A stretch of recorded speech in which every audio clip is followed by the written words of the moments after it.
selamat datang di Amazing Things Happen. Kali ini kita kedatangan narasumber yang luar biasa ya. Tapi sebelumnya gue mau kenalin seseorang yang luar biasa juga ya. Karena Yopi berhalangan ya. Jadi kita kedatangan guest host ya, yang siapa luar tuh? biasa, Nova Rido. Hai Amazing People, gue Noval.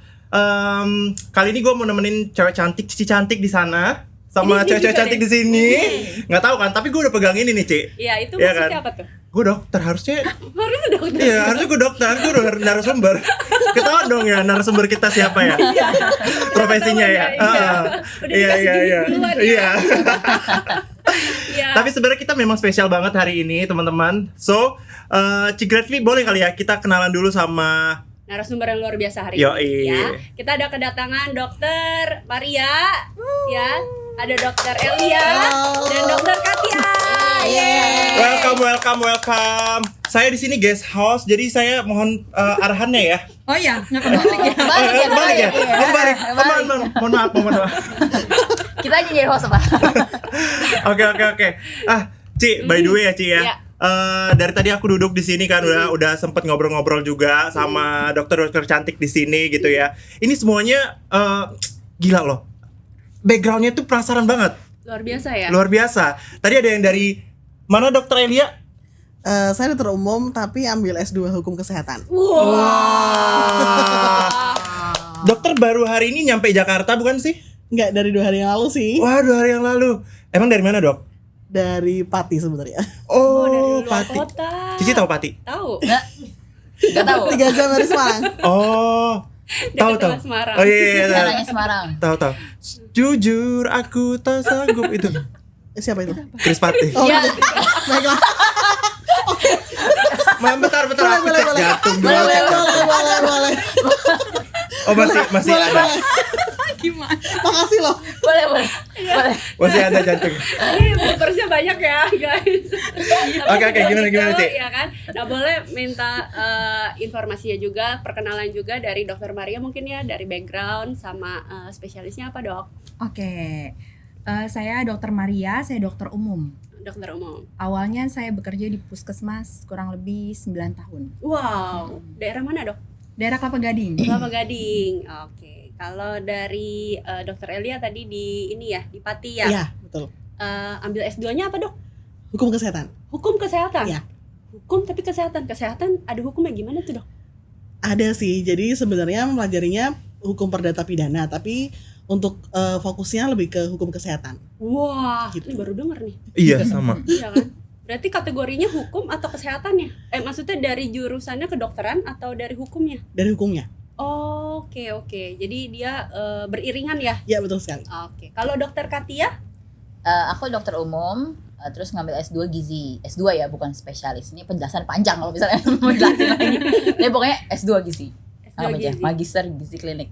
Oke, berarti ngurusin permakanan kita ya? Ya salah satunya ya makan sehat, terus edukasi, sebenarnya sih lebih ke arah promotif sama preventif sih sebenarnya. Tapi ya terapeutik kadang-kadang kita juga bisa. Tapi sekarang juga lagi booming kan? Untuk diet-diet gitu, yang misalnya ada suatu penyakit yang harus makannya dijaga ya, Dok ya? Betul. Oke. Ada yang kepo lagi, Pal? Mau ditanya? Sebenarnya banyak banget sih, Ci, yang pengen aku tanyain gitu ya. Cuman kalau misalnya dari tadi ngobrol-ngobrol kan udah tau lah kita ya, mereka ini dokter apa gitu kan. Tapi sebenarnya semuanya asli Jakarta. Dokter Katia ya? Dari Jakarta. Jakarta juga. Berarti Dokter Elia doang yang Luar kota. luar kota ya. Wah, Luar hebat provinsi banget. ya. Hebat banget. Thank you loh, Dok, udah mau datang, Dok. Sama-sama. Jauh, diimpor. Jauh loh, jauh. Oke. Dok, sebenarnya kan dokter kan masih pada praktek lah ya? Masih. Oh, masih? Masih. Masih ya? Masih. Di samping itu ada ngerjain apa lagi? Dari dokter Katia dulu mungkin. Nggak ada sih kalau aku insurance business Wih. dengan sambilan dokter. Gitu. Same. Insurance bisnis dengan sambilan dokter. Asik.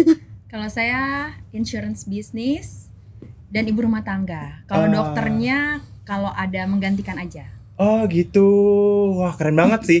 Tapi maksudnya kenapa sih kepikiran pengen ngerjain bisnis asuransi?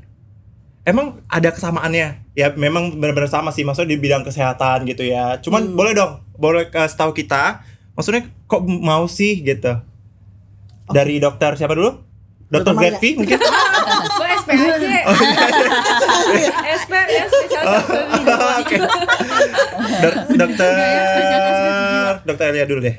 Oke, kenapa sih mau ngerjain bisnis asuransi ya awalnya? Karena waktu itu kan saya jaga IGD nih, ternyata ada banyak macam pembiayaan ya pastinya. Oke. Pasti dari depan itu ditanyain, Bapak Ibu mau pakai apa nih pembiayaannya?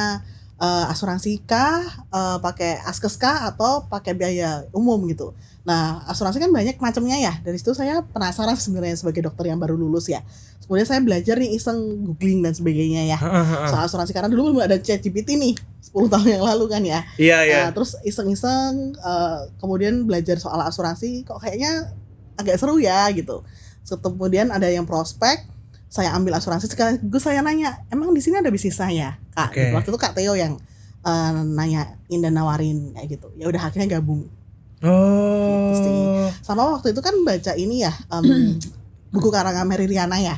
Judulnya Langkah Sejuta Suluh. Nah, di situ disebutkan Prudential gitu. Nah, akhirnya saya gabung ke Prudential. Sesimpel itu sih sebenarnya. Mungkin dokter Katia? Aku ya, kalau mau ceritain panjang nih, kayaknya 1 jam gak cukup deh. Singkat aja. Backgroundnya. Cerita aja. Nggak, jangan nanti nggak habis. Awalnya sih sebenarnya lebih ke arah pengen tambahan aja, karena secara profesi aku itu sebagai dokter umum, dan kalau mau googling boleh googling, silakan gajinya dokter umum itu berapa gitu. Iya. Apakah bisa hidup di Jakarta? Nggak bisa, kecuali kita punya Oke. kita menurunkan taraf lifestyle kita gitu, atau kita disubsidi sama orang tua gitu. Kalau definitely dokter umum saja ya definitely nggak bisa. Nah, tapi berarti butuh tambahan. Nah, begitu tambahan, awalnya kan join hanya untuk sekedar tambahan-tambahan. Jadi kalau tambahan-tambahan ya pasti sedikit gitu kan tambahannya. Nah, tapi begitu tahu bahwa ini ada bisnisnya dan begitu mengerti bisnisnya, oh ya berarti lebih bagus jalanin bisnisnya nih daripada jalanin dokternya yang lebih serius. Jadinya lebih ke arah ya udah dokternya bisa buat charity, bisa buat konsultasi tanpa dibayar, terus bisa kasih edukasi ke orang-orang tanpa terpressure untuk dapat duitnya dari situ, tapi dapat duit dari tempat lain, dari insurance business gitu, salah satunya gitu. I see. Kurang lebih sebenarnya mirip-mirip lah ya gitu kan. Yang satu konsultasi tentang kesehatan, satu lagi konsultasi tentang keuangan gitu. Toh keuangan kan juga menjaga, maksudnya insurance kan juga menjaga keuangan dia ya dari resiko ya. Kalau misalnya amit-amit sakit gitu ya. Oke. Kalau dokter Maria? Sebenarnya kalau awalnya masuk ke dunia ini ya, bisa dibilang diceburin. Oh, diceburin. Sama suami ya. Berawal dari jadi nasabah. Terus terpikir zaman Covid itu dulu unit link ya kalau nggak salah ya. Jadi suami akhirnya mendalami terkait saham. Mikirnya ya udah uang yang diinvestasikan itu tarik aja nih. Supaya dikelola sendiri. Lalu singkat cerita berarti waktu saat itu kalau agent keluarga kami berarti ya. Agent keluarga kami tuh bilang, "Oh, ada produk baru ini bagus." Nah, ternyata saat suami lihat, wah ini bagus juga untuk di-share ke orang lain. Bagus nih untuk dijalanin nih, cocok nih untuk kamu yang dokter gitu. Berawal sih hanya mencoba-coba saja ya. Tapi lama-lama setelah terjun dan disadarkan seperti kata dokter Katia dengan kondisi dokter umum ya di Indonesia, jadi akhirnya semakin masuk. Kalau ditanya tentang tadi kemiripannya apa sih? Peran dokter tuh sebenarnya tuh yang utama tuh kita promotif ya. Promotif tuh meningkatkan kesehatan lah. Banyak kan kita edukasi. Berarti mirip dong. Kalau misalnya di dokter edukasinya tentang kesehatan. Tapi kalau di sini kita juga edukasi bahwa penting loh proteksi gitu kan ya. Terus ada lagi preventif. Preventif tuh pencegahan penyakit. Kalau di kita juga preventif untuk mencegah resiko-resiko yang terjadi ke keluarga kita kalau ada apa-apa dengan pencari nafkah utama. Pokoknya mirip-mirip lah. Jadi semakin itu semakin sebenarnya sih selama dijalankannya dengan tulus dua profesi ini ya, baik insurance maupun dokter ya beriringan banget. Tapi Dok, tadi sempat ngomong ada produk baru nih, ya kan? Agak kepo nih, produk apa sih yang ternyata bisa menggugah hati Dokter Maria untuk kayaknya bagus nih buat dijalanin. Nah, Karena kalau aku kan terima aja ya gitu. Suami aku lihat itu produknya produk proteksi jiwa. Konvensional, artinya tidak ada apa ya? Tidak ada investasi di dalamnya. Jadi benar-benar pure tradisional. Artinya jumlah yang kita keluarkan itu pasti, yang kita terima juga pasti gitu. Jadi itu yang poin utamanya untuk disebarkan. Dia pikir wah ini kita share ke teman-teman, ke keluarga, ini oke gitu. Karena kan kalau nggak salah ya banyak yang kecewa karena nilai tunai itu. Jadi ini oke lah jadinya. Wah, bagus banget ya berarti produknya ya. Iya. Oke, teman-teman, Nama buat yang mau perlu disebut? buat yang mau produknya boleh kontak Noval Rido. Dokter Maria juga bisa. Dokter Katia di sini. Mau juga? Boleh loh. @noval_rido. Oke, keren sih. Oke. Kalau misalnya tadi udah diceritain nih ya, kenapa bisa terjun ke dunia insurance juga kan beriringan juga memang ya. Kita lagi gua fokus pada dokter ya kan. Maksudnya dokter juga mengedukasi, ada preventifnya, ada promotifnya juga ya kan tentang kesehatan. Nah, kalau di insurance lebih ke bayarin tagihan billing biar nggak boncos, ya kan. Nah, tapi pasti kan ada tantangannya nih, Dok.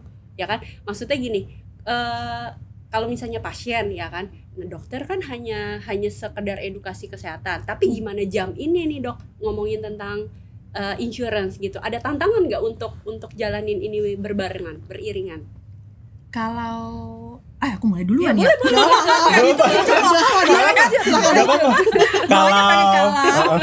Kalau dari aku pribadi ya, belum pernah sih kalau misalnya lagi konsultasi kesehatan nggak pernah langsung jam ke insurance. Oh, jadi dipisah gitu ya, Dok? Pisah gitu ya, karena kan dia lagi konsultasi kesehatan gitu. Paling ya tanya-tanya kan fact finding ya? Iya, paling kayak bener gitu ya? Aja ya. Tapi nggak langsung yang kita istilahnya apa ya, prospek gitu. Menurut aku sih itu nggak gimana ya, nggak fokus nanti ya. Nggak fokus, nggak etis mungkin ya kita bahasnya. Jadi ya nggak pernah bersamaan. Cuman kan kita juga tahu tentang, karena aku banyak kan di puskesmas gitu kan, jadi aku nggak mungkin tuh, pasien puskesmas sangat banyak. Seperti itu, nggak mungkin bisa sampai lama-lama gitu ya. Jadi ya selalu dibedakan gitu. Tantangannya sih paling saat dijalani masih dua-duanya waktu biar dibagi ya, Dok ya. Kalau dari Dokter Elianya sendiri gimana? Mungkin berbeda dari di Jakarta sama di daerah itu, ada perbedaan nggak tantangan antara jalanin dua profesi ini berbarengan? Sebenarnya memang pasti di setiap tempat ada tantangan ya, Ci ya. Kalau di Jakarta ini kan saya lihat literasi keuangan mereka sudah sangat terbuka ya. Dan kayak pengetahuan tentang asuransi itu sudah bukan hal yang tabu gitu. Kalau di daerah tantangannya adalah kita harus menjelaskan ulang lagi bahwa asuransi itu bukan investasi, tapi proteksi, dan tentang berapa pembayarannya dan sebagainya kayak gitu ya. Istilahnya durasinya maksudnya. Karena kan istilahnya tetap berbeda ya, Ci ya, literasi keuangan. Kalau yang sekarang mungkin sudah lebih up to date karena kan banyak ini ya, podcast, banyak YouTube juga. Kalau zaman dulu kan istilahnya smartphone itu masih sebatas mungkin kayak BBM kayak gitu ya, belum segetol sekarang gitu. Nah, kalau untuk cara ketemu nasabahnya atau calon nasabah sih memang waktu praktek. Tapi nanti kita bisa ketemu lagi waktu khusus di luar jam praktek kayak gitu sih. Jadi biar nggak kecampur gitu ya. Itu sih. Oke. Berarti memang diiringi dengan mindsetnya kasih yang benar dulu nih ya. Iya, betul sekali. Karena literasinya mungkin ada yang dapat, ada yang belum gitu ya, di daerah. Oke. Kalau dari Dokter Katia yang mungkin literasinya udah nyampe ya kalau di Jakarta ya, tapi spesifikasinya bisa sekalian di S2 gizi ya, Dok ya. Nah, itu gimana, Dok? Ya, kalau aku jalanin yang S2 gizinya, biasanya pasien-pasiennya kan lebih ke arah pasien kosmetik ya. Jadi pasien yang memang mau turunin berat badan. Nah, kalau kayak gitu kan pasiennya lebih ke udah kebutuhan tersier ya. Ya paling kita lebih ke ngobrol-ngobrol aja sih waktu lagi konsultasi. Mostly kan sebenarnya konsultasi, tindakan agak lebih sedikit kan. Konsultasi, terus kalian fact finding. Terus kalau mereka kan ada target tuh, jadinya udah turun sekian, oh berarti udah selesai nih programnya, berarti udah selesai jadi pasien. Nah, habis itu baru deh udah boleh. Kalau misalnya ngomong-ngobrol soal ini, kapan-kapan boleh lah kita ngopi gitu-gitu. Jadi lebih ke arah ambil waktu di luar waktu supaya nggak berbarengan. Kecuali mungkin waktu lagi ngobrol nih, kadang-kadang kita saking serunya fact finding, kadang-kadang jadi kayak ngobrol di tengah-tengah. Kadang-kadang kebahas itu soal insurance, soal apa. Nah, boleh sekalian dikasih tipis-tipis edukasi yang membenarkan mindset yang salah gitu. I see. Wah, keren-keren banget ya. Tapi mungkin Dok, boleh ya? Tadi kan dokter bilang kan ya mungkin prospeknya di ketika udah nggak pas konsultasi gitu ya, di lain waktu gitu. Nah, boleh dong sharing ke kita. Karena yang kita tahu nih kan sebagai orang awam gitu kan, maksudnya kayak dokter-dokter kan sibuk banget. Hampir setiap hari tuh ada aja pasiennya kan. Karena kita nggak pernah tahu ya resiko bisa datang kapan aja gitu kan. Banyak banget lah, kalau ke rumah sakit aja tuh banyak banget, ramai banget tuh orang-orang yang mau berobat gitu. Nah, boleh dong share ke kita kapan sih waktu-waktu dokter buat, oh ya ini waktu gua praktek, ini waktu gua buat bangun bisnis di Prudential gitu, di insurance. Nah, boleh dong sharing ke kita gimana sih bagi waktunya gitu. Nabrak gak sih? Mungkin boleh dokter siapa ya? Dokter Katia dulu deh. Silakan. Oke. Berhubung mainnya adalah insurance business dan pasienku itu rata-rata pasien gizi, jadi bukan pasien yang urgent. Jadi pasien yang bisa digeser. Jadi mainnya adalah janji temu untuk insurance business. Sedangkan pasiennya adalah ya belakangan gitu. Kalau memang udah full dengan janji temu, ya aku geser ke minggu-minggu yang lain. Nah, tapi meanwhile di tengah-tengah tuh ada yang konsul memang secara online gitu. Konsultasi, tanya apa segala macam. Nah, kadang-kadang kalau hanya yang tidak urgent, aku akan ajak mereka untuk konsultasi di luar di tempat kopi. Konsultasi sekalian ngobrol, sekalian fact finding, sekalian kalau masuk ya prospek. Oh, di hari yang sama. Entah di hari yang sama, entah di hari yang lain. Maksudnya di momen yang sama, iya betul. Karena kan konsultasinya bukan konsultasi di klinik dan bukan konsultasi formal jatuhnya. Anggapannya kayak Naufal deh tadi itu lagi sakit kepala. Dok, kenapa ya sakit kepala itu kan termasuk konsultasi. Kenapa ya? Aduh. Sekarang enggak sakit kepala kan? Sekarang kayaknya enggak sih. Iya, udah itu ada kan cewek termasuk cantik di sini. konsultasi gitu kan. Terima kasih tetap. Ya gitu-gitulah. Maksudnya konsultasi yang seperti itu gitu. Aku masih layanin kan itu kan tetap butuh ilmu dokter juga kan. Iya. Ya, yang kayak gitu-gitulah sih. Bener sih Dok. Tadi sakit sebelah kiri, sekarang semuanya gimana? Stres ya Anda ya. Dia udah lihat cewek cantik ini kurang nih kayaknya. Enggak lah, udah cukup lah. Cewek cantik ini katanya. Iya banyak loh kan, ada 4 loh. Iya. Kan? Oke, Narsis sekali cantik. Oke lanjut. Oke. Kalau dari dokter Elianya sendiri itu gimana tuh? Oke, sebenarnya kalau saya kan main utamanya memang di bisnis asuransi ya, sih ya, dan dokter sebagai sampingan. Dan karena memang itu impian saya dari dulu. Jadi kalau saya praktek itu masih di rumah sakit memang, tapi sebagai part time itu hari Kamis, Jumat, Sabtu. Memang perjanjian lebih ke pasien-pasien medical check up. Nah, untuk Senin, Selasa, Rabu saya di Semarang. Entah itu ketemu tim, entah itu ketemu calon nasabah atau mungkin ketemu nasabahnya. Jadi memang utamanya seperti Dr. Katia juga memang diutamakan untuk bisnis asuransi. Jadi edukasi tentang insurance-nya jalan duluan ya? Yes, betul sekali. Wow, tapi ya kalau misalnya aku kan kebetulan udah kenal juga sama Dokter Elia ya, C, gitu ya. Maksudnya, wah gila sih, jadwalnya padat banget loh. Bisa hari di Bandung, besok di Thailand. Kejauhan. Jauh ya. Jauh. Jangan nggak pernah kayak gitu. Di Papua lebih dekat Papua. Biasanya di Bandung, besok di Semarang, gitu ya. Besoknya di Semarang, besok di Jakarta. Bisa kayak gitu loh dia. Kadang by Zoom juga gitu. Wah, hebat banget sih. Cewek juga gitu loh. Wah, kasih plus dong. Gitu, keren. Tapi itu nggak nabrak ya sama jam pasien datang gitu? Enggak sih, jadi kan memang tadi kalau aku praktek kan hari Kamis, Jumat, Sabtu ya Naval ya. Fokus praktek berarti? Praktek Ya, fokus pagi praktek? tapi ya, pagi sampai sekitar siang atau sore kayak gitu ya. Nah habis itu kan free, jadi lebih dibuat untuk maintain tim yang di Pati, nemenin JFW kayak gitu. Atau edukasi lagi ke nasabah dan sebagainya. Oh, itu kalau boleh tahu free-nya itu di jam berapa dok? Biasanya kebanyakan, maksudnya dari praktek sampai free? Biasanya saya free sih jam 4 lah ya, jam 4 sore lah. Oh, gitu. Oke. Kan waktu-waktu di mana prime time orang pulang kerja ya, Naval ya. Karena kan pagi kan kebanyakan orang kerja ya, gitu sih. Tapi cuman memang tim di Pati itu kan kebanyakan juga dokter yang shift-shiftan gitu.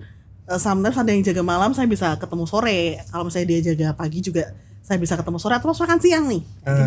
Karena ada jam makan siang lah. Iya. Wih, keren banget sih. Nggak ada alasan buat nggak ngejalanin bisnis ini ya. Maksudnya tuh disempetin aja gitu loh. Oke, Dokter Maria gimana? Mungkin saya punya cerita sedikit berbeda. Thank you, Dok. Ya. Waktu masih di puskesmas jujur sulit sekali gitu ya. Mungkin orang mengira office hour gitu kan ya. Tapi ternyata kalau di puskesmas tuh banyak pegang program. Jadi sering pulangnya malam-malam gitu. Jadi itu agak sulit sehingga akhirnya memutuskan untuk full time Oh. bisnis Wih. insurance. Yang paling mengaturnya antara keluarga jadinya, bukan kalau teman-teman kan masih yang praktek gitu ya dengan bisnis insurance. Sekarang kalau saya keluarga dan bisnis insurance gitu. Wah. Aku dulu ya waktu SD, Ci. Gitu ya. Ya gimana dengan Ada lagi penasaran tarik ke sini deh. Tapi jujur dulu aku tuh pengen banget jadi dokter waktu kecil Oh. gitu. Karena lagu Susan ya? Waktu Susan gitu besok. Susan siapa? Waduh, Susan siapa? ketahuan Please dong bantu umurnya. gua. Kalau Komo tahu nggak Komo? Kamu siapa? Waduh, Maaf ya, ketahuan umurnya. Susan. Tapi jujur dulu aku tuh pengen banget jadi dokter. Dulunya tuh pas kapan ya? Waktu kecil gitu lah. Waktu kecil SD, TK mungkin ya. TK tuh pengen kan biasa kita tulis cita-cita ya. Pengen jadi apa? Jadi dokter. Mungkin dedek-dedek gemes di yang di rumah nonton ya. Setelah nonton ini kayak mau jadi agent insurance deh. Ya, tapi Dokter yang ngatain semua. jujur ya Naval ya, kalau boleh cerita sedikit jujurly ya ini ya.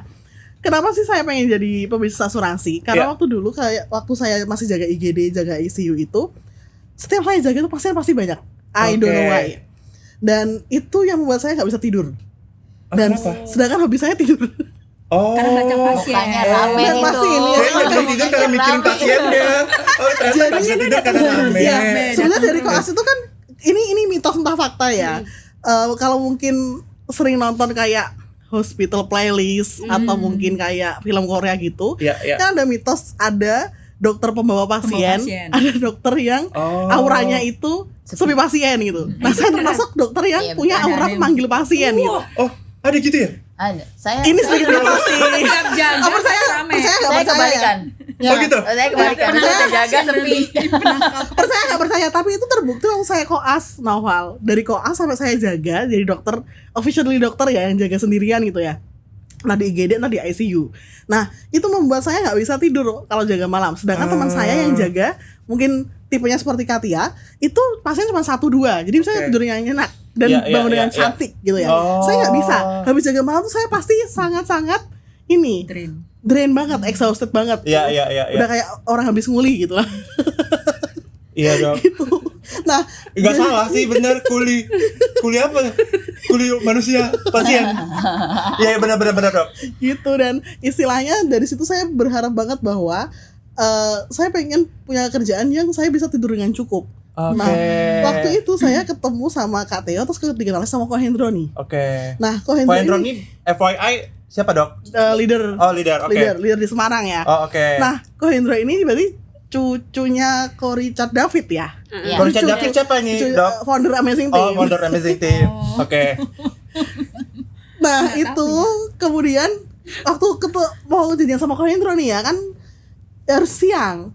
Nah, aku Oke. nanya kenapa siang kok? Ya karena kok bangunnya siang gitu. Oh. Wah, cocok nih. Wow, gitu. Oh. Terus kakak bangun siang tapi tetap bisa kerja di sebagainya, bisa enak di bisnis ini gitu. Iya, iya, iya. Dan aku lihat hidupnya menyenangkan, waktu buat keluarga oke, duit juga ada gitu. Nah, ini hidup yang aku mau gitu. Oh. Nah, dari situ, Naval, akhirnya aku nyoba di sisi ini. Awalnya sama kayak dokter Katia, coba-coba dan sebagainya. Iya, Coba-coba akhirnya ketagihan nih. Iya, iya. Terus akhirnya ditanyain sama Ko Hendro, gimana kamu mau jadi ini main bisnismu atau sampingan lagi gitu. Ya udah akhirnya jadi main bisnis gitu. Keren. Itu Jujur Li ya. yang mitos itu menarik loh. Dan kita baru tahu gitu ada. bahwa Iya, ada iya. yang seperti itu Baru ya. tahu ya benar. Ya, oke. Nah, maksudnya tadi kan kita udah cerita tentang gimana sih bisa ngejalanin dunia insurance juga berbarengan kan. Nah, tapi kalau misalnya kita sebagai yang apa ya, yang kepo lah ya, maksudnya kan kalau dokter kan face to face langsung nih, ya kan. Nah, kalau ngomongin tentang sakit kritis nih dok, ya kan. Kalau di Jakarta atau di Pati atau di Semarang ya dok ya, itu sakit kritis apa sih yang kira-kira yang pernah dokter tangani atau pernah dokter tahu gitu ya, yang ngabisin banyak dana untuk pengobatan? Ini dari dokter Maria. Oke. Kan Lagi-lagi saya dasarnya puskesmas. Mm-mm. Oleh sebab itu, puskesmas itu menerima pasien-pasien BPJS. Nah, kalau penyakit kritis sih banyak kan ya, seperti stroke, seperti jantung, lalu ginjal juga ada gitu yang bolak-balik ke rumah sakit. Artinya pasien-pasien ini sampai kenal karena tiap per 3 bulan minta rujukan, bolak-balik untuk minta rujukan karena mereka harus kontrol panjang kan, jangka panjang gitu. Itu sakit kritis yang mungkin kalau misalnya tidak pakai BPJS ya atau misalnya asuransi kesehatan baik swasta maupun pemerintah punya, itu pasti menghabiskan banyak tenaga dan banyak dana gitu.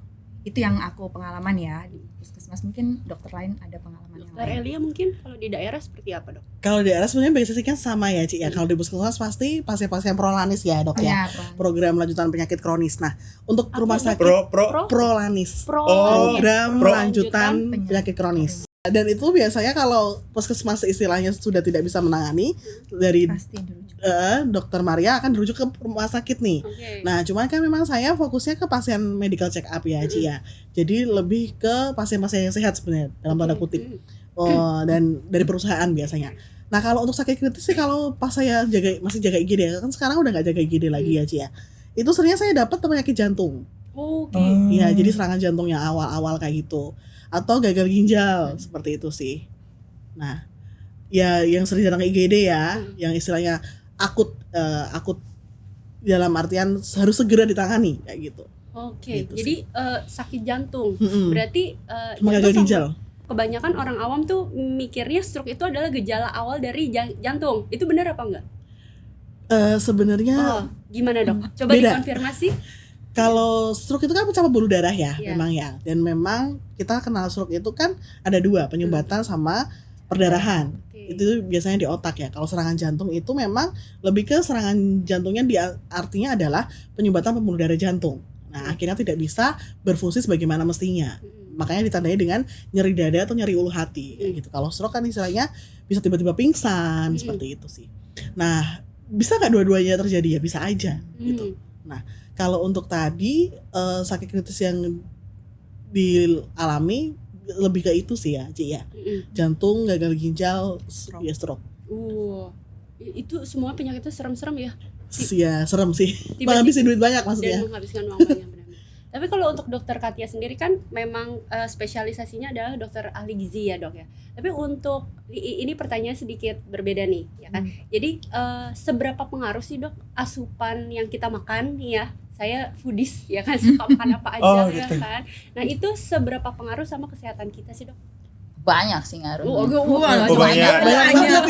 Tapi kalau mau dipresentasiin ya susah. Kalau dipresentasiin susah. Singkat aja, Dok. Tapi maksudnya intinya apa yang kita makan mempengaruhi metabolisme tubuh, akan mempengaruhi fisiologi tubuh juga. Maksudnya fungsi tubuhnya juga gitu. Jadi kalau makannya nggak sehat ya pasti akan mempengaruhi jalannya pembuluh darah, kadar lemak, kadar gula di dalam darah gitu. Dan itu adalah salah satu sumber yang menyebabkan bisa terjadinya stroke, bisa terjadinya serangan jantung, bisa terjadinya cancer pun karena tingginya stres oksidatif gitu. Jadi makanan sangat berpengaruh gitu. Kalau misalnya makanannya sesekali nggak sehat ya oke lah. Tapi kalau makanannya tidak sehat terus-terusan, sesekali sehat, nah itu yang perlu diperbaiki gitu. Sesekalinya sehat ya kan, bukan sesekali nggak sehat. Kebanyakan begitu ya. Itu yang perlu. Aku sering makan Indomie pakai nasi. Gak apa-apa. Udah double karbo, ya, ada karbon di dalamnya. Natriumnya banyak. Gak boleh ya? Nggak boleh dong. Aman nggak jantungnya? Ada penyumbatan katanya. Coba udah pada nonton film sore belum ini jadi ini. Ini promosi film ya, Dok ya. Promosi film. Serem ya. Jadi insecure ya, Val ya. Iya. Habis ini check out ini ya. Check out. Check out keranjangnya. Ya. Pasti kita harus jaga makan lah ya, Ci ya, gitu ya. Mau apapun itu boleh lah sesekali mungkin yang cheating gitu ya. Snack boleh lah ya gitu. Cuman jangan berlebihan gitu. Nah, segala sesuatu yang over tidak baik. Oke. Nah, tapi ya aku penasaran deh. Tadi kan dokter Elia kan bilang ya, kalau di Pati itu kan kalau misal kebanyakan penyakit kritis itu pasien itu kebanyakan dirujuk lagi gitu. Nah, itu gimana sih penanganannya sebenarnya? Aku belum kebayang gitu, Dok. Oke, jadi kalau misalnya puskesmas itu kan fasilitas kesehatan tingkat pertama ya. Iya. Sama dengan klinik Pratama kayak gitu. Nah, sistem kesehatan di Indonesia ini berjenjang, Naval ya. Jadi, Vaskes pertama, kemudian ada rumah sakit tipe D, tipe C, tipe B, dan tipe A. Nah, bedanya apa sih? Karena kompetensinya gitu. Misalnya katakanlah sakit stroke nih ya di puskesmas mungkin nggak bisa ditangani secara komprehensif, harus dirujuk nih ke rumah sakit mungkin tipe D atau tipe C.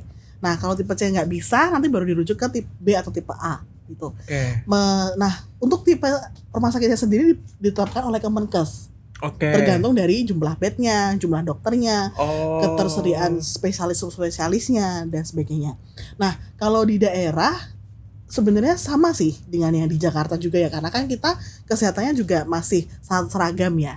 Jadi kan untuk asuransi pemerintah kan sekarang BPJS ya, atau asuransi kesehatan dari Indonesia ya. Nah, sebenarnya banyak nggak sih pasien-pasien yang COB, Coordination of Benefit, antara BPJS dengan asuransi swasta? Banyak juga. Jadi yang main platformnya BPJS, kemudian kalau misalnya ada yang nggak ditanggung pakai asuransi gitu bisa. Gitu sih. Oke. Tapi maksudnya dirujuknya masih di satu daerah yang sama? Bisa. Karena kalau misalnya di Pati sendiri itu udah ada tipe B rumah sakitnya.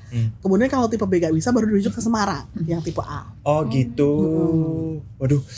Serem ya kalau dirujuk itu, kalau misalnya kayak gitu kan berarti udah nggak bisa ditangani, harus dirujuk. Ya tergantung di perjalanan gimana ya?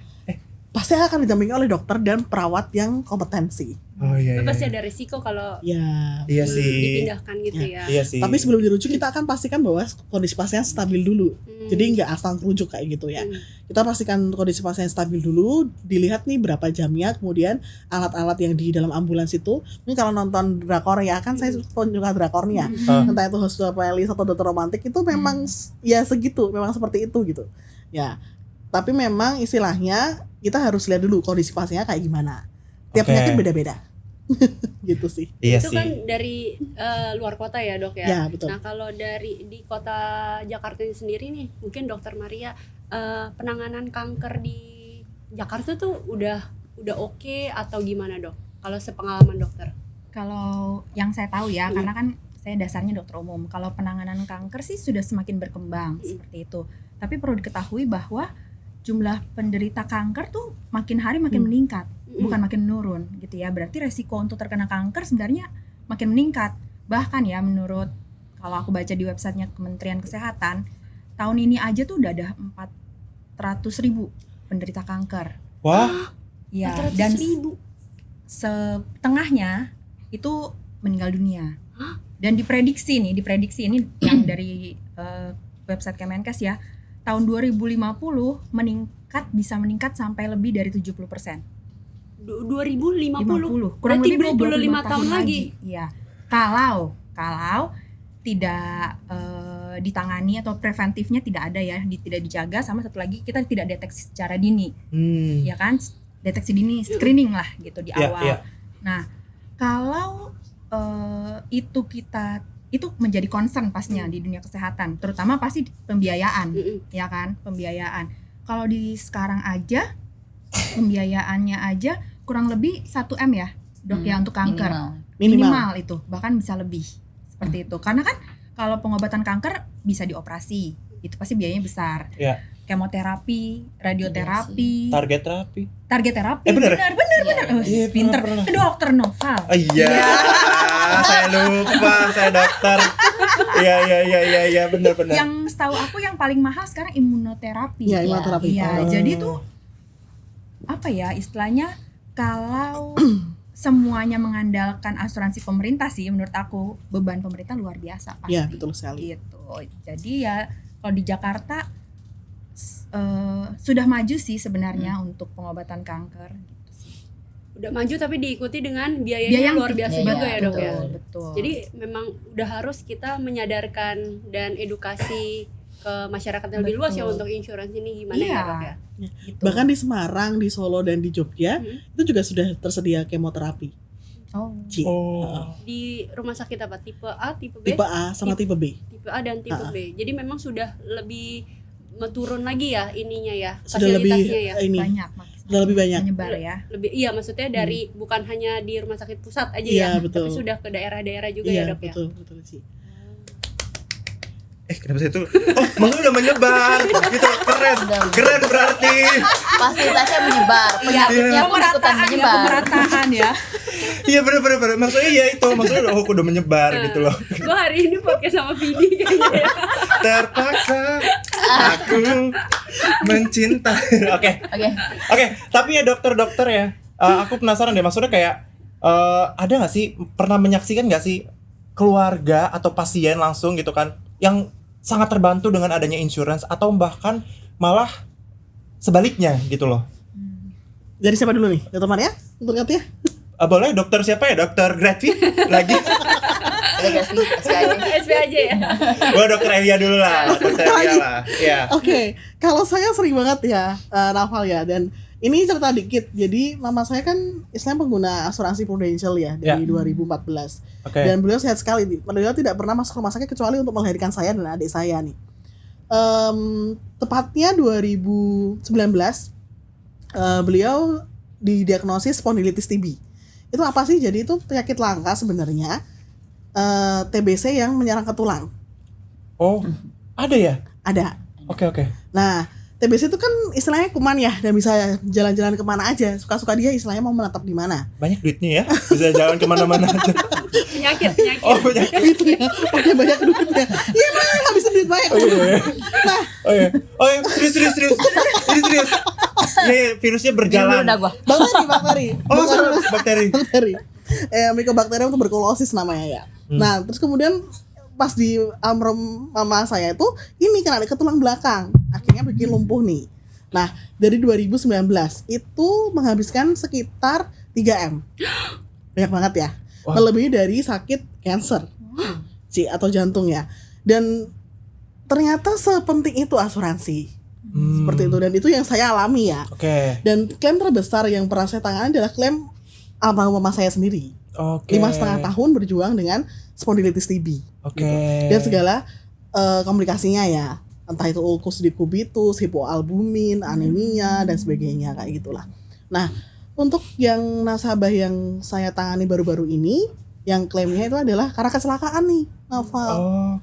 Kecelakaan jatuh ternyata kecelakaan di jalan? Bukan, kecelakaan yang jatuh dari tangga. Kepleset gitu ya. Kepleset, betul sekali. Kan kecelakaan kan definisinya nggak harus di jalan raya ya, kalau di asuransi ya. Jadi segala sesuatu yang terjadi tiba-tiba menimbulkan cedera dan kasat mata nih, gitu. Nah, ketiga hal itu terpenuhi, kemudian dibawa ke rumah sakit, ternyata ACL-nya nih kena.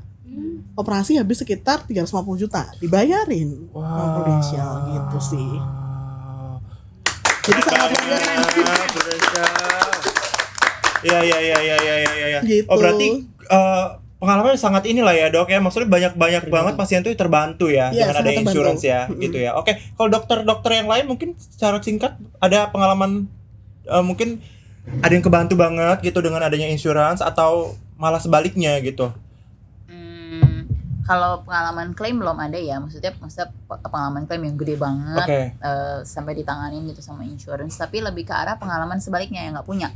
Jadi, gimana tuh? Jadi om aku tuh dulu usia 80-an, 85 tuh harus operasi ganti panggul, dan itu menghabiskan ratusan juta, dan nggak mungkin kita tega kasih dia untuk ditanganin sama BPJS, karena pertama BPJS harus di rumah sakit yang kerja sama BPJS, pertama dia harus ke poli, dia harus nunggu, itu aja kemarin waktu dia jatuh patah kan, sakit luar biasa dong tulangnya. Itu aja nunggu dokternya aja, kita bayar umum aja, dokternya aja nunggunya bisa 5 jam gitu, bisa 5 jam, karena dokter operasi itu memang lama nungguinnya. I see. Nah, apalagi kalau lagi kepikiran kalau itu kita pakai BPJS, wah itu nunggunya bisa seharian, dari pagi subuh, ngantri mesti subuh kan, zaman dulu tuh ngantrinya harus dari subuh tuh, kalau sekarang mungkin agak sedikit lebih siang lah ya. Kalau dulu ngantri harus dari subuh, baru ketemu dokternya sore atau malam, bahkan kadang-kadang bisa hampir 24 jam baru ketemu dokternya. Karena dokter ortopedi itu dulu cukup langka dan cukup rame lah gitu ya digandrungin. Terus belum lagi operasi gitu, waktu itu berapa hari ya, 3 hari 4 hari di rumah sakit, kurang lebih ratusan juta lah kurang lebih keluar. Ya puji Tuhannya sih, walaupun ayah saya harus mengeluarkan kocek sebesar itu untuk menangani menghandle operasi tersebut atau biaya pengobatan tersebut, tapi ya untungnya masih bisa di cover dengan yang lain. Tapi itu lumayan berat gitu ya sebenarnya, untuk cash flow. Jadi kan anggapannya kita udah ngambil dana darurat lah. Iya, kebayang sih. Seperti itu. Terus belum lagi setelah itu masih tetap harus kontrol ke dokternya, fisioterapi lagi. Sampai sekarang nih 9 tahun kemudian masih harus fisioterapi kalau nggak sakit. Gitu. I see. Cuman disclaimer ya teman-teman ya, bukan BPJS-nya yang nggak bagus gitu ya kan.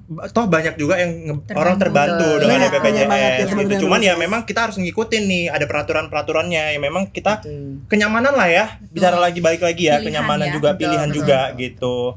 Ya pemerintah kita juga misalnya harus meningkatkan terus ya regulasinya lebih baik lagi gitu Betul. ya, fasilitasnya ditambah lagi. Tapi kalau yang mau jalur cepat, ya kalau sakit kan nggak ada hari di kalender ya. Betul. Ya kan? Jadi Betul. kalau ada butuhnya tiba-tiba, memang insurance sudah jadi pilihan pertama ya. Benar ya dok ya, setuju Betul. ya? Setuju. Ya kalau punya budget lebih ya boleh lah hubungi Noval Rido 08. Tetap ya. Makasih dokter udah mengedukasi nasabah-nasabah, calon nasabah saya. Di bypass. Enggak bercanda ya teman-teman ya. Oke. Kalau boleh cerita juga, mungkin teman-teman dari sisi apa ya namanya, rumah sakit kali ya. Iya, Nah, betul. kalau aku sama kayak Katia, belum ada pengalaman terkait klaim. Oke. Tetapi pengalaman keluarga ya. Keluarga. Jadi saat itu belum terjun di dunia ini, belum terjun di bisnis insurance. Tapi saat terjun di bisnis insurance, ngobrol-ngobrol akhirnya sama keluarga yang waktu itu ditinggal pergi oleh suaminya. Oke. Dan ternyata itu kondisinya saat itu anaknya masih kecil-kecil gitu ya. Saat itu kondisinya anak-anak masih kecil-kecil, dan ternyata saat ngobrol nih dengan istrinya beberapa tahun kemudian, ternyata suaminya itu punya asuransi Prudential. Gitu. Yang sangat membantu, berarti kan jiwa ya. Yang sangat membantu dia. Walaupun mungkin nilainya nggak besar, tadinya mereka hidupnya kontrak, pindah-pindah, tapi dengan peninggalan uang yang dari suaminya itu, dari asuransi itu, dia bisa pakai untuk menyicil beli rumah untuk dia dan anak-anaknya. Jadi itu kan luar biasa. Kalau nggak ada, mungkin selama ini udah kehilangan suami, terus pasti pendapatan income berkurang ya, karena tadinya 2 suami istri bekerja, suaminya meninggal pasti tinggal 1. Iya. Terus rumah juga masih kontrak, bisa begitu terus, mereka nggak akan punya rumah tetap lah istilahnya kalau nggak ada peninggalan dari suaminya itu. Gitu. Jadi dia bilang dia merasa terbantu sih. Keren ya. Maksudnya tuh gak disangka gitu loh. Iya. Kita belinya tuh waktu sehat-sehat aja gitu loh. Ternyata pas dipakai tuh yang di waktu-waktu gak terduga gitu loh. Betul. Tapi kalau ngomongin insurance dari tadi kan ada yang rumah sakit dibayarin.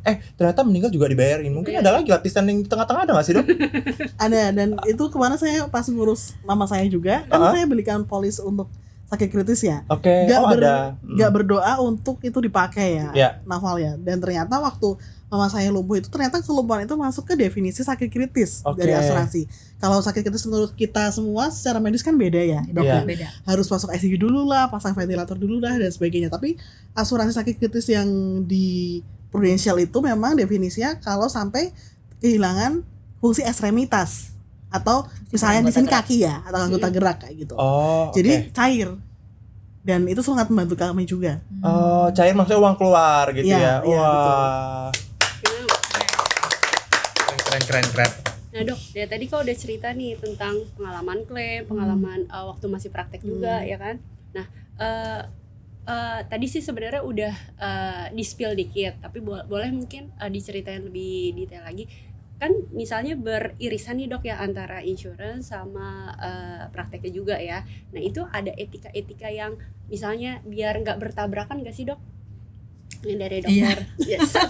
Tadi udah Salah satu lah siapa? Iya. Yang S2-nya hukum kesehatan kan. Ya udah. Yang ini boleh. berhubungan dengan Etika. Oke. Hukum nggak dok gitu? Oke. Nah, sebenarnya ya kalau secara etika itu kita sebenarnya sudah menjalankan itu ya, karena waktu kita jam praktek kita sebagai dokter nih perannya. Ya sudah kita fokus untuk mengelola pasien dalam tanda kutip itu melayani pasien dengan ilmu kedokteran kita. Nah, setelah kita selesai jam praktek kan berarti kita sudah bebas ya. Mau lakukan apapun yang penting sesuai dengan ranah etika dan hukum gitu. Nah, kalau di sini habis kita praktek kita baru ke nasabah atau calon nasabah kita untuk edukasi secara proteksi. Ya nggak masalah sih sebenarnya. Oke. Gitu sih. Jadi yang penting tidak berbarengan ketika konsul langsung dijelasin gitu ya dok. Iya, betul Iya, sekali. Itu kurang beretika gitu ya dok. Iya. Benar-benar. Kan 24 jam bisa dibagi ya. Iya. Keren sih dok. Tapi mungkin kalau aku yang dokter kayak udah punya masalah. ngafalin. Tidak sesuai sistem. Oh gitu. Kamu cepet aja gitu. Oh nggak bisa. Nggak bisa ya. Oh. Di Amazing Team nggak digajarin gitu. Oh gitu. Itu beda kelas lagi ya. Ya, Oke. Not 1-2. Oke. Mungkin dokter-dokter boleh dong. Ada nggak sih yang pengen disampaikan ke teman-teman dokter lainnya mungkin gitu ya? Gimana sih maksudnya kayak sesama tenaga medis nih yang masih ragu untuk memulai karir kayak dokter-dokter gini loh gitu. Selain dokter, tapi juga mau berbisnis insurance gitu. Boleh dong? Dari mana? Dokter Maria. Oh oke, baik. Kalau dari aku sih pesan-pesannya pekerjaan dokter tuh pekerjaan yang mulia sih sebenarnya ya. Tapi bukan berarti membatasi kita untuk berkontribusi di dunia lain juga gitu. Karena dengan ini kita nggak hanya bisa mengobati, tapi kita bisa berdampak yang lebih lagi kan, Noval ya. Setuju. Iya, dari keahlian kita sebagai dokter kita bisa memberikan saran secara medis, tapi sebagai di bisnis insurance kita juga bisa memberikan dampak ke mereka untuk membukakan pikiran terkait resiko-resiko apa yang terjadi kalau sakit kritis, apa yang terjadi gitu kan, dan gimana caranya memproteksi diri. Jadi gitu sih. Jadi untuk teman-teman jangan ragu untuk menjalankan peran ganda istilahnya gitu ya, sebagai dokter maupun bisnis insurance gitu. Asik. Oke. Dokter mungkin Saya dulu lagi ya. Oke. Nah, sebenarnya semua pekerjaan sih mulia ya, namanya asal itu halal ya, gitu. Dan kenapa istilahnya dokter istilahnya nggak boleh nggak untuk menjalani bisnis asuransi gitu? Justru itu sebenarnya sangat membantu ya. Iya. Jadi nggak akan tumpang tindih sebenarnya. Karena apa? Waktu kita menangani pasien itu kan istilahnya kalau semisal pasiennya pasien umum, ya kalau istilahnya dia mungkin punya harta yang berlebih, it's okay gitu. Tapi kalau semisal dia tidak cukup nih istilahnya, kan juga kasihan ya. Saya sering lihat bahwa dari pengalaman almarhum mama saya ya waktu saya ngurus ya, kalau kita nggak pakai asuransi mungkin saya nggak bisa ngasih obat-obat yang terbaik. Karena sering kali ada beberapa obat yang istilahnya nggak ditanggung sama BPJS. Okay. Ada, karena istilahnya saya secara medis tuh ya. Saya pengen ngasih obat terbaik nih. Kan saya juga harus update ilmu ya, Noval ya. Baca jurnal dan sebagainya. Untuk sakit A ini bagusnya dulu memang dikasih obat A, tapi sekarang harus obat B, C, D, E, F, G dan sebagainya. Sometimes memang istilahnya obat-obat yang baru itu obat yang mahal. Contohnya kayak kemarin itu untuk yang mama saya kan sering transfusi albumin ya. Dan itu satu flashnya itu aja sekitar 3,5 jutaan. Dan sehari bisa butuh 6. Wow. 3,5 kali 6 berapa Ci? 20 jutaan ya kayak gitu ya. Nah dari situ saya belajar bahwa kalau kita misalnya sebagai dokter terus kemudian ketemu pasien asuransi, pasti kita akan enak gitu ngasih yang terbaik ya sometimes ya. Tapi kalau semisal enggak tuh kita harus mikir ini membebani si keluarga pasien atau enggak gitu. Jadi kalau misalnya kita sebagai dokter dan kita menjalani bisnis asuransi itu istilahnya malah sangat membantu. Karena kita bisa membantu si nasabah ini untuk mendapatkan perawatan yang lebih baik dan terbaik. Wah, gitu benar-benar mulia sekali. Keren. Mantap. kalau dokter Katia gimana dok? Udah dijawab semua sebenarnya. Berarti silakan dirangkum ya. Ya kalau dokter Maria sama dokter Ilya kan lebih ke nasabahnya. Kalau nasabahnya adalah pasien atau mantan pasiennya. Kalau saya lebih ke arah sepanjang dulu praktek di rumah sakit, sempat praktek di rumah sakit dokter intensif atau koas, itu tuh suka kerenyuh gitu kalau misalnya ngelihat pasien-pasien tuh yang gak punya BPJS itu mungkin entah nggak aktif atau belum aktif, nggak punya asuransi, terus nggak punya uang juga untuk berobat gitu. Rasanya tuh pengen udah deh gratisin aja, tapi masalahnya saya pun masih terikat ke dalam suatu instansi yang mana nggak mungkin tuh instansi ngegratisin gitu main gratisin gitu aja gitu kan, karena gede banget pasti biayanya. Dan dokter juga pasti ada yang pengen ya udah yang ini gratisin aja, tapi mau sampai kapan dokter ini akan kasih uangnya secara free ke pasien-pasien tersebut gitu. Nah untuk itu dokter harus punya dapat duit lagi dong gitu. Nah masalahnya dapat duitnya dari mana? Dokter dapat duit kalau ada pasien, kalau nggak ada pasien dokternya juga nggak dapat duit. Kalau kayak muka-muka aku nih gitu, muka-muka sepi gitu ya, duitnya sedikit lah pasti gitu kan. Kalau muka-muka rame duitnya banyak kan. Tapi masa kita harus doain orang pasien untuk sakit dulu supaya dapat banyak duit kan, nggak gitu. Nah makanya kenapa akhirnya memutuskan untuk mencari jalan lain untuk dapat duit supaya tidak komersil. Supaya uang yang didapatkan selain untuk biaya hidup sehari-hari ya bisa untuk kasih ke orang lain. Salah satunya pada saat kita lagi menangani pasien, lagi lagi mengobati pasien dan pasien nggak bisa bayar, ya kita udah kita gratisin aja karena itu kita keluarin dari duit kita gitu. Oke. Berarti keren banget ya Ci ya, maksudnya itu kayak ya mungkin buat teman-teman tenaga medis di luar sana lah ya masih ragu, emang iya bisa gitu, emang sempat waktunya. Ini dokter si paling sibuk, si dokter yang sibuk banget ini gitu loh. Ini sempet loh gitu loh. Ini berarti dokter itu punya uang tapi gak ada waktu. Ya kan? Kalau masih praktek ya. Kalau masih praktek gitu. Belum tentu juga sih Noval. Belum tentu juga. Belum tentu. Belum tentu juga. Nah, itu saya gak berani. Karena bisa jadi kan memang istilahnya bisa cuti ya, Dok ya. Bukan, kalau aku tadi kan Oh Iya. uangnya Ada uang. tapi nggak ada iya. waktu. Tapi kenyataan di lapangan nggak semuanya Iya, begitu. iya. Iya. Nggak Bisa semua, nggak juga semua. nggak ada waktu tapi uangnya juga nggak ada. Ya itu dia. Kenyataan di begitu. lapangan. Wah, aku taunya dokter tuh ya nggak ada waktu tapi ada uang loh. Oh, ternyata gitu. Ya, Makanya nggak semua. nggak semua. Ya mungkin boleh lah dokter-dokter di luar sana, dokter-dokter di luar sana, tenaga medis apapun lah ya. Maksudnya yang masih emang iya bisa, emang ada peluangnya gitu loh untuk seorang dokter atau tenaga medis gitu loh. Ya udah, ini udah ada contohnya jelas banget ya. Iya. Ada yang ramenya rame banget, ada yang sepinya nggak sepi banget kan? Ci? Lumayan sih. Enggak. Bener-bener Bisa nol nih kadang-kadang. Kayak gini. Cigat, enggak. Kita kombinasi Lumayan pas sih. ya. Oke. Ya. Tapi aku udah kebayang lah. Mungkin ya teman-teman di rumah juga ada gambaran pasti. Iya. Gitu. Mungkin pertanyaan yang terakhir nih Dok ya, maksudnya nyambung dari informasi terakhir tadi gitu. Mungkin ada pesan-pesan yang mau disampaikan untuk teman-teman ya kan di luar sana yang gimana sih untuk menjalankannya bisa barengan gitu ya Noval ya. Betul. Nah itu mungkin dari Dokter Katia gimana tuh? Pesan-pesan ya. NPA-nya di saya.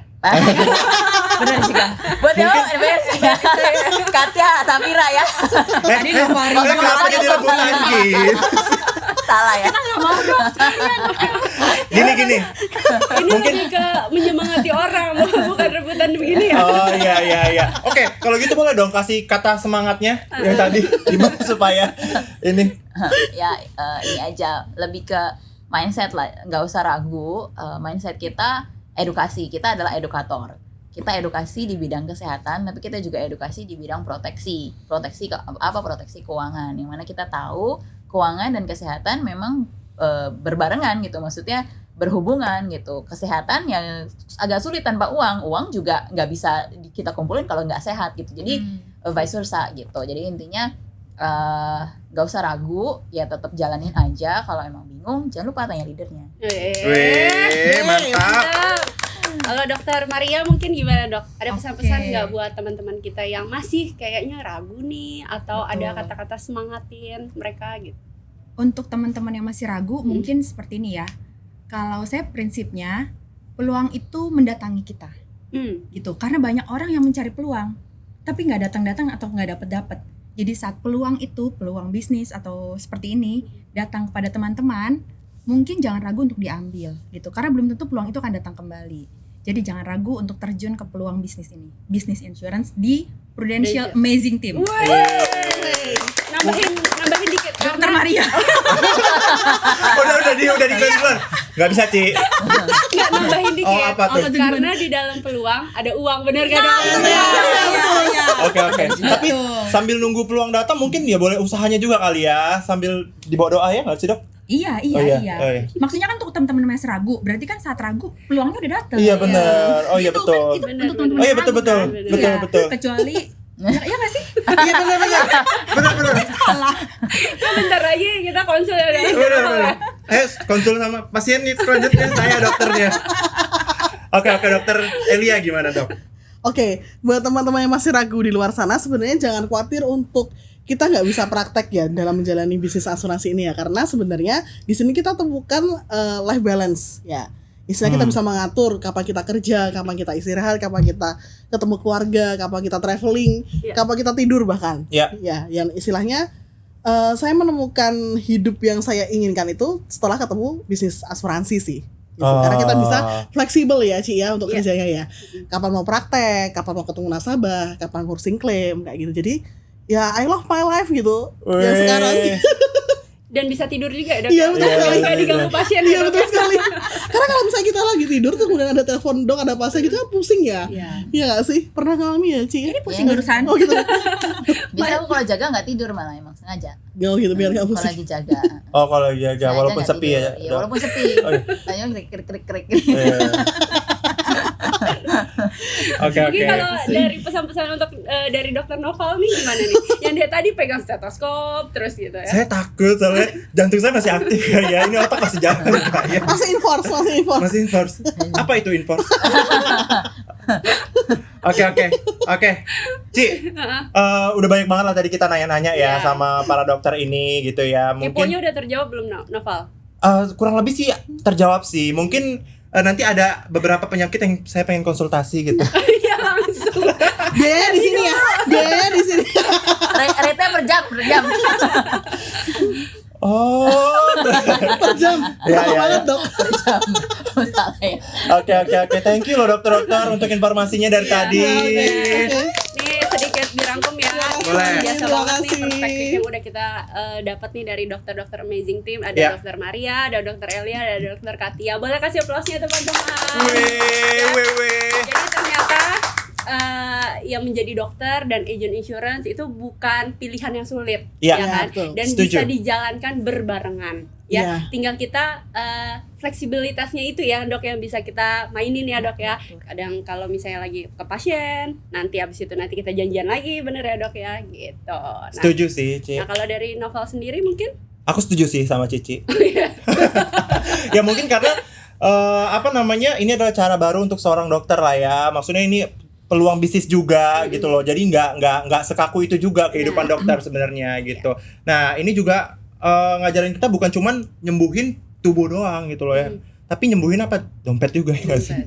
Iya kan? Biar gak Bener, boncos. biar nggak boncos kalau misalnya Biar- resiko terjadi Bener. gitu. Wah luar biasa ya perspektif kita tentang para dokter di Amazing Team ya. Terima kasih untuk dokter Maria, dokter Elia dan Terima dokter kasih. Katia. Thank Udah you, berbagi dokter-dokter. ilmunya. Ya kan? Iya tenang. Oke, dan dokter no. Ya special thank you karena udah datang ke acara Amazing Team Happen ya, podcast kita ya. Rame banget, seru banget ya hari Banget. ini ya. Thank Parah. you Noval. Thank you juga Ci Gratvi. Oke. Thank you ya dokter-dokter untuk waktu dan kesempatannya. Oke, teman-teman, amazing people, don't forget to subscribe, like dan komen sebanyak-banyaknya. Share juga Ya, sebanyak-banyaknya gitu. Oke, see you when I see you. Bye-bye. Bye. Thank you, Dok. Thank you. Dok. Ya.